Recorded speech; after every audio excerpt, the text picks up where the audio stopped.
അപ്പോൾ എല്ലാവരും ചോദിച്ച ചോദ്യമാണ് ഞങ്ങളെങ്ങനെ ട്രെയിനിൽ കയറിയെന്ന്. ഓക്കെ, അപ്പോൾ നമ്മളിന്ന് ട്രെയിൻ കയറാൻ വേണ്ടി പോവാണ്.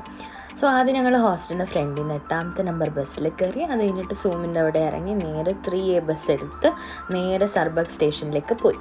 അവിടെ നമുക്ക് വേണ്ടിയിട്ട് ഒരു 5:30 ആകുമ്പോൾ ട്രെയിൻ നമുക്ക് വേണ്ടി കാത്ത് നിൽപ്പുണ്ടാവും. അതിൽ കയറുക.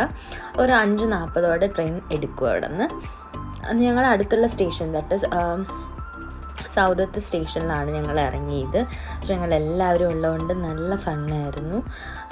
ആക്ച്വലി ഞങ്ങളൊരു 7 പേരുണ്ടായിരുന്നു. ഒരാൾക്ക് ഒരു സ്വമ വെച്ചിട്ടാണ് ടിക്കറ്റ് ചാർജ് വരുന്നത്. അങ്ങനെ ഞങ്ങൾ വീഡിയോ എടുത്തു, ഫോട്ടോ എടുത്തു, എല്ലാം കഴിഞ്ഞ് നേരെ അടുത്ത സ്റ്റേഷനിൽ ഇറങ്ങി. സോ ഇത് അവിടെ എത്തിച്ചേരുമെന്ന് മാത്രം ഞങ്ങൾക്ക് അറിയത്തില്ല. അവസാനത്തെ ഡെസ്റ്റിനേഷനിൽ എന്തായാലും ദ ട്രിപ്പ് വാസ് ഓസം. അപ്പോൾ അവിടെ നിന്ന് നേരെ ഞങ്ങൾ തിരിച്ച് ബസ് എടുത്തിട്ട് നേരെ ഹോസ്റ്റലിലേക്ക് പോണു.